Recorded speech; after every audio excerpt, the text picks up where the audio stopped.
Hello, everybody. This is Hondo Carpenter and Ezekiel Trezevant. We are your Las Vegas Raiders beat writers on SI and the hosts of the Las Vegas Raiders Insider podcast from here at Raiders headquarters. Zeke, I have to ask you before we get started. So I got an email last week. Okay. I've always called you Ezekiel Trezevant, and they told me it's Vant, not Vent. Oh, Vance. Yes, all right. Listen, I've gotten Vance. I've gotten Trezevants.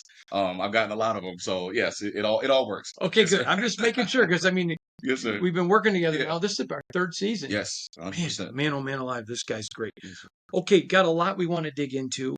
I think we need to start, and I almost feel like we're being repetitive, but we're not.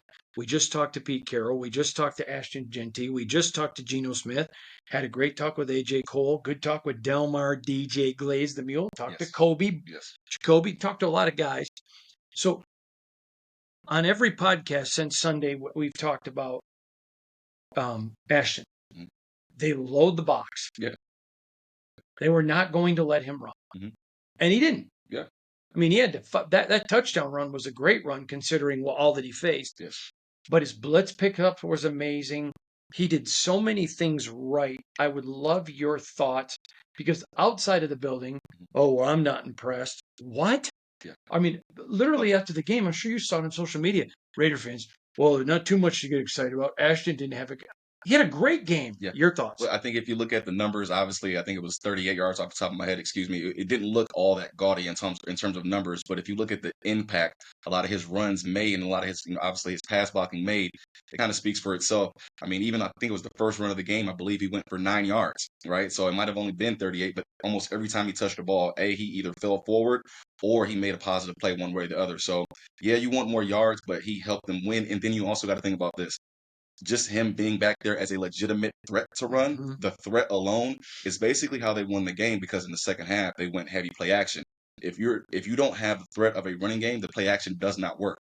It worked in the second half because they were worried about stopping Genty. The fact that you're in the third quarter Mhm. and they're still packing 8 and 9 guys in and biting on play action every time. And Genty only had 30 yards, right?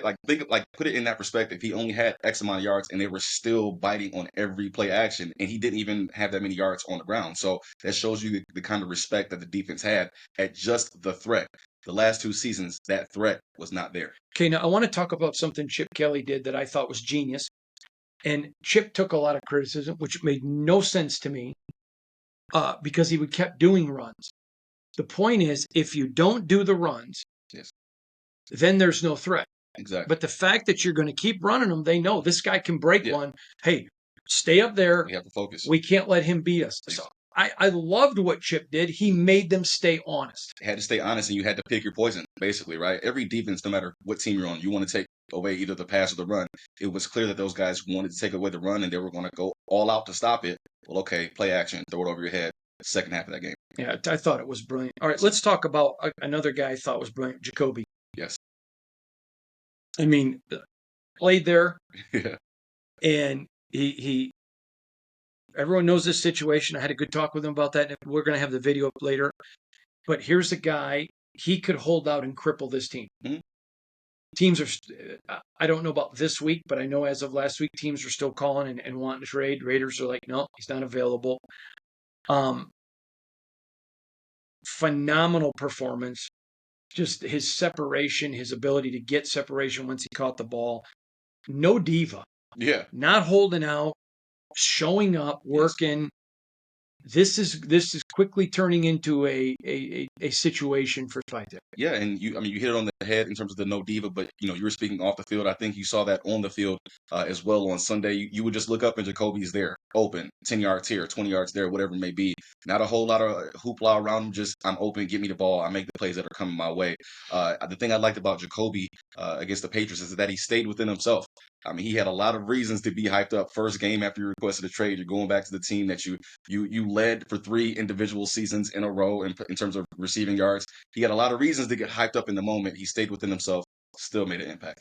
I just asked him in the locker room, and we're going to have the full video of my interview up for you to go watch. I said to him, you want to be here.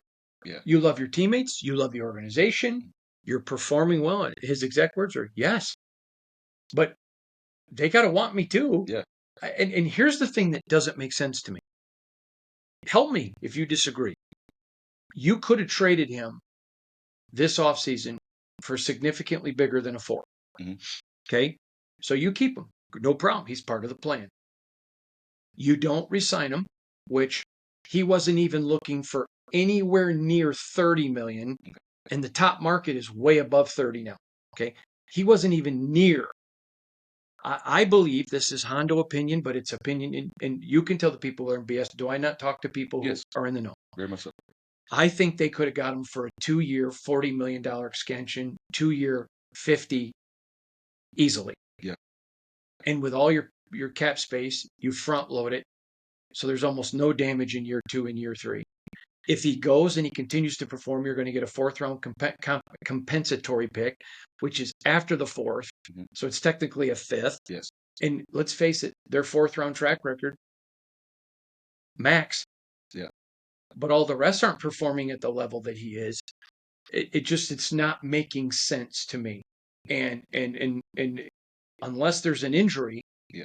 and his production falls, so if he leaves, whatever. People say, well, if the Raiders didn't want him, I had one friend who's an executive on a team say, if you don't want him, why? What in the world are they thinking? Yeah. I told him, I have no idea. What are your thoughts? I can see both sides of the situation. Both sides are in I don't want to say a tough situation, but a difficult situation of sorts, and both sides have a point. And we've talked about this, privately.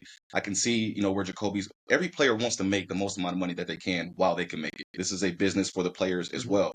So I understand where Jacoby's coming from. And then Spytek, we would all like to be in terms of his brain, his inner workings. We would all like to be in there. It's hard to tell, but at the same time, I can see why both sides are doing what they're doing. Okay, then I want you to teach me, because I can't see any reason why the Raiders are doing it. And talking to NFL people, they don't either. Yeah.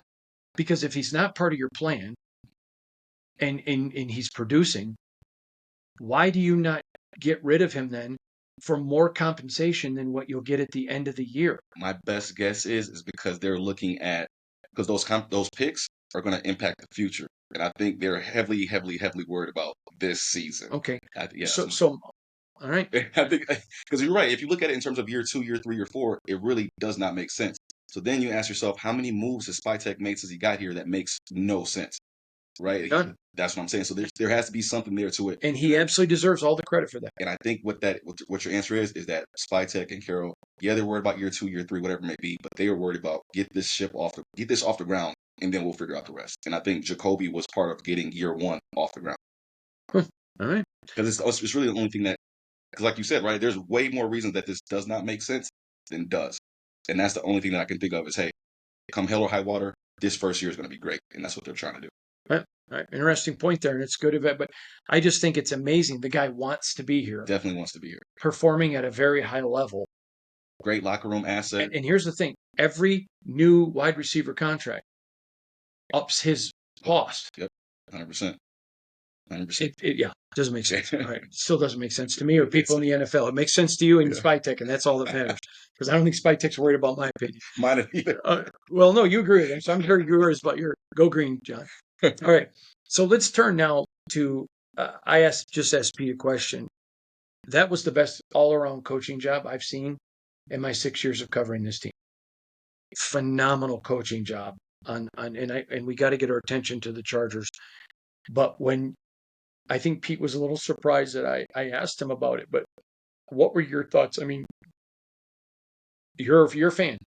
What was your thoughts of seeing special teams, offense, and defense with adjustment? Yeah, listen, just as a fan of the game, you hit it right on the head, right? All 3 phases did what they were supposed to do, right? And it's hard. And I don't care what team it is. We all want to watch good football, right? And I think that's what happened on Sunday was that we all saw good football, right? It really didn't matter whose team you were rooting for to a certain degree, right? We want to see good football. We want to see progress. And that's what those guys showed. What made me happy specifically was that they fell down behind, right? They got behind. They turned the ball over that one time. Last year, that would have been the game. Yep. It would have been over right there. They would have never bounced back. Not this season, right? And then you got to think, even after the interception, they still hit adversity. If I'm not mistaken, they had 3 and outs right after the interception, right? Momentum was completely changed. They still came back, dug in, found a way to win, and they adjusted to the adjustments that the Patriots made. It was beautiful. The thing that really hit me, Zeke, watching it was, and you mentioned it, last year that's a game they lose, and not because they quit. Yeah.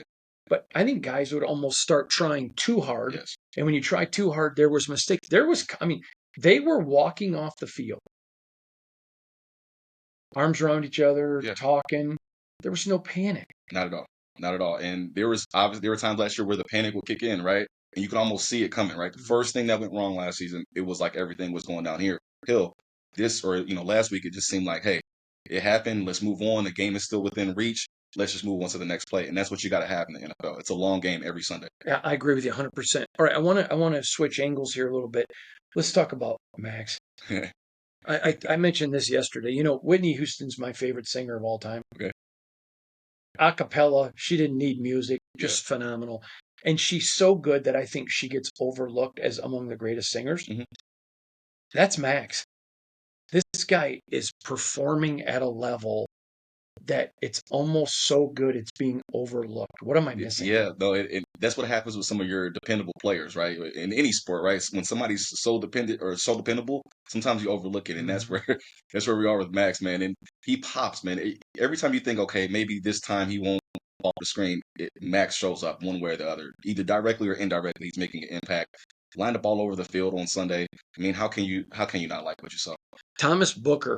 Yeah, Wowza. yeah, yeah. Man, did he show Yeah. a motor. Yes. Listen, that one play where I believe he was running to it would have been the defense's left side, and when we were watching it would have been our right side. I mean, just looked like he shot out of a cannon, and for a guy his size, it was just remarkable to see him make some of the plays that he made. So, great asset, great addition to the team. Huge right there in the middle. And if you go look at the snap counts, I mean, he played pretty much most of the game, right, in terms of Booker. So Yeah. that shows you and then him playing most of the game, considering how deep they are at defensive tackle, shows you the confidence they have. All right, let's turn our attention now, because I think this is really, really important, is injuries. Yes. So we just got done visiting with Pete. We're going to have the video up here in a minute, but we were talking about injuries. And Landon and Brock Yes. went and participated in what they've asked them to do. And both guys are approaching this week with a mentality they're going to play. Yeah, that's and that says a lot, right? Because I don't think that they would risk Brock if they were, if there's a serious injury. He's just too valuable to risk for, a game or two here and there. So it says a lot that he's playing. Landon, I mean, they did well without him, but you definitely want him back out there. So it's going to be good to see those guys back out.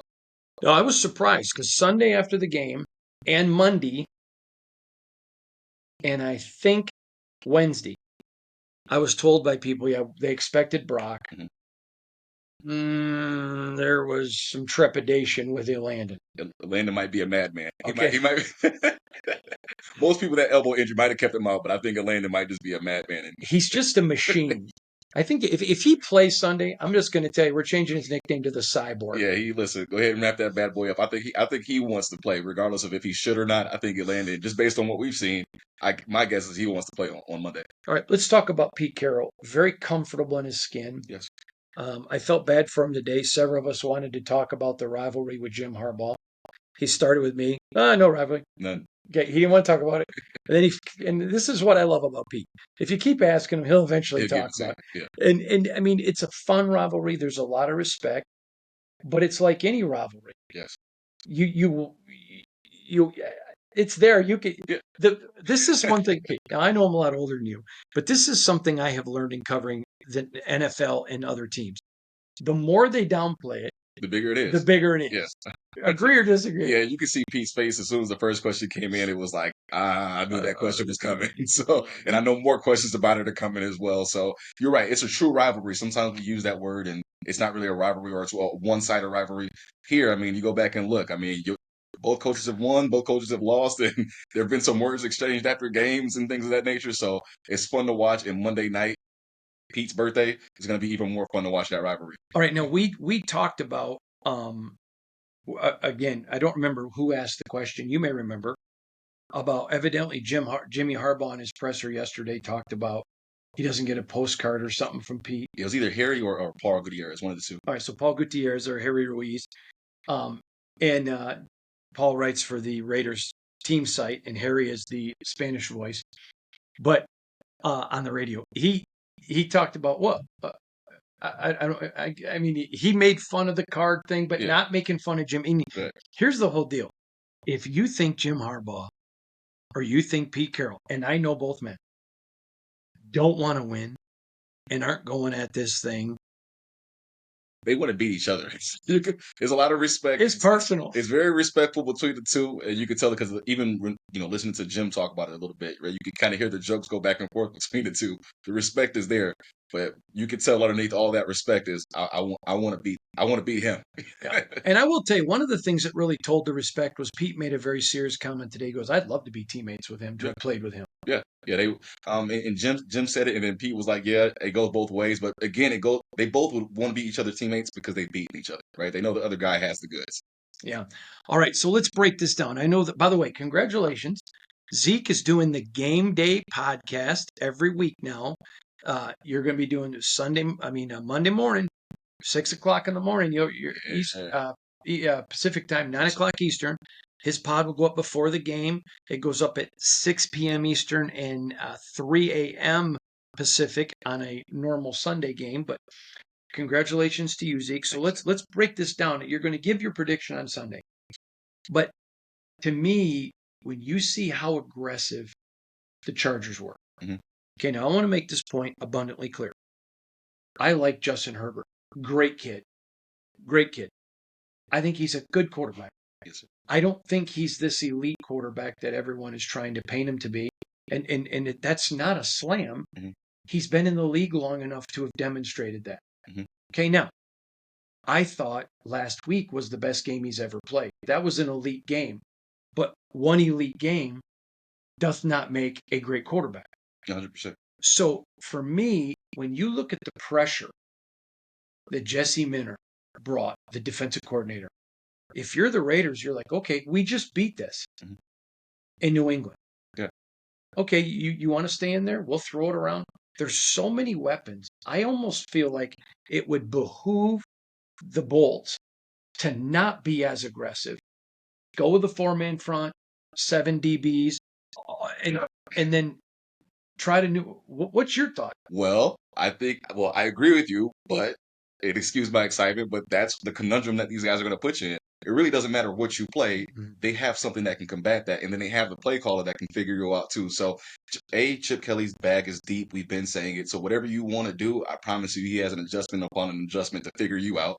And then B, okay, if you want to play coverage, which if I agree with you, to start the game, I think they should probably play coverage. But then let's say this is the game that Ashton Jeanty in the running game gets going. Then what do you do, right? Then you're right back to square one of, do we stop the run or do we stop the pass? And Chip Kelly's going to dial them up at that point. So yeah, it's going to be cool to watch. I had a good visit with the mule, Yes, Delmar DJ Glaze, just a minute ago in the locker room. And one of the things I talked to him about is his 2 sacks are bad. And this is what I love about the kid. He's not mad about it. He knows it's true. Yeah. I still think the penalty was horse crap. I thought that was a terrible penalty. But first game of his sophomore year, and he didn't even start. Yeah. All of last year. I just thought I thought, okay, good first game for him. Yeah, and for DJ and across the board, guys, it's week 1, right? These guys still have some things that they're working out. So in terms of DJ specifically, yes, good game for first game of year 2, and he's only going to keep on taking strides. We've got to see DJ for at least 10 games, just off the top of my head, at least 10 games. So we've got a large enough sample size on DJ to be confident in what he brings, and he's only going to get better and more confident as the season goes on. All right, let's go to a different angle. You and I have talked all training camp with these precious, wonderful fans of all the things that Chip Kelly's doing. Yeah.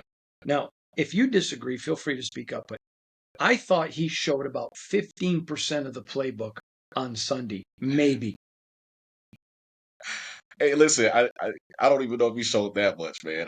That's why I said maybe. Yeah, listen, I think I used the word madman a minute ago. Mad scientist is how I would categorize Chip Kelly in the countless things that he can do and wants to do.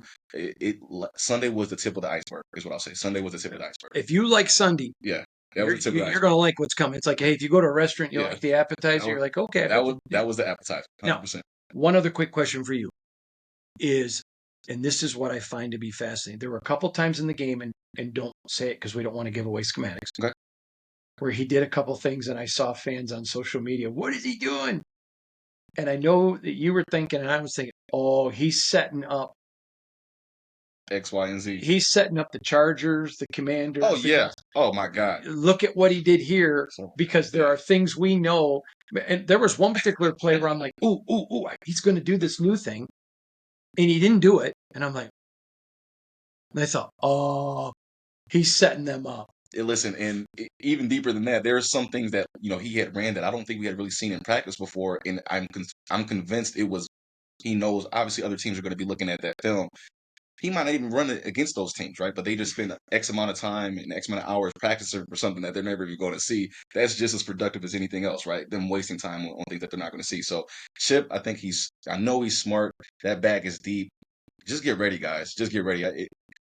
The way he handled that second half, because if you guys remember, right before halftime, the Patriots were blitzing like crazy. They were bringing a lot of pressure, and they were getting home, right? They were getting home. Second half, you didn't really see that as much because of Chip Kelly. Chip Kelly, with his fingerprints were all over the second half. Get used to that.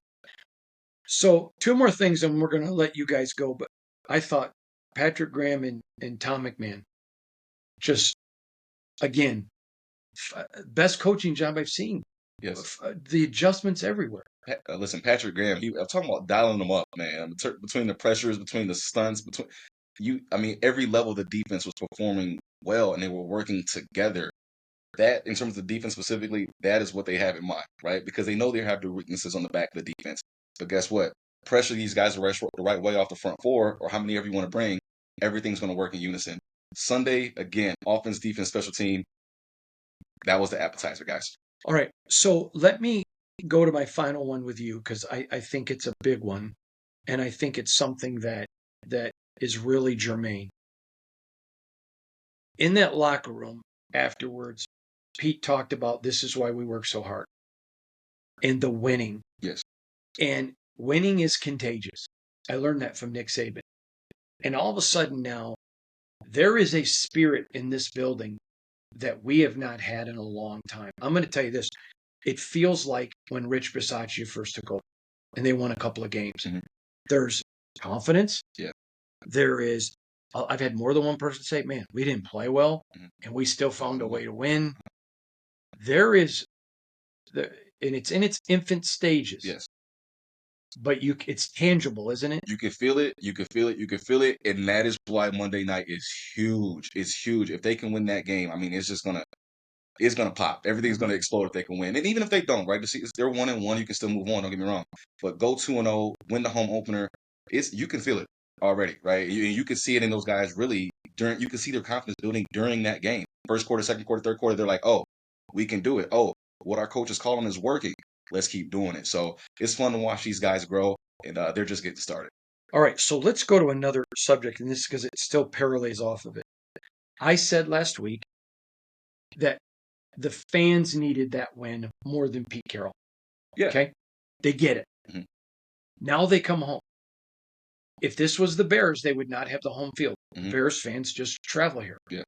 Okay, other than a couple of teams, every team travels. Like, I don't think Yes. Tennessee's going to travel like the Bears. Dallas is going to be Huge. probably more Dallas fans. Yeah. Okay? To get this game at home, and I think it's going to be a 90% Raider crowd, and I think it's going to be lit. Yes. To quote you kids, it's going to be lit. Because then I expect them to go to Washington and lose. Yeah. But if they could get that game, it sets kind of a floor for home field advantage. Yeah, and it's huge in a lot of different ways. And I'll take a step back. We know what it means for this season, but let's go back a year back, right? In terms of the first home game, it wasn't as exciting, right? But there was still some momentum that could be built. Because if I'm not mistaken, they had just beat Baltimore on the road, right? And then they came home for the first home game, and everybody was excited, right? And then they let they let the fans down. It's the exact opposite this year. Everybody's more excited than they were last year. Everybody's ready. You already won in a convincing fashion, if you ask me. Come home, take care of business against a good team, a playoff team from last year, a division rival. All good things, all positives. I hope you guys are excited because the Raiders have a good chance to be something special this year. I truly believe. I do too. All right, tomorrow we're going to have a very special giveaway. So don't assume you know how you're going to win. So we're going to be giving away 2 tickets at the 40-yard line for Monday night's game. Yeah, let's go. Let's go. Giving away dos together. Yes, sir. We're not splitting them up one-on-one. We're giving away 2 tickets. But you got to, tomorrow, we're going to give away the tickets in a way we never have, ever have before. It's going to be a lot of fun. Make sure you check it out. Remember, go to si.com/NFL/Raiders for the best Raider content anywhere in the country.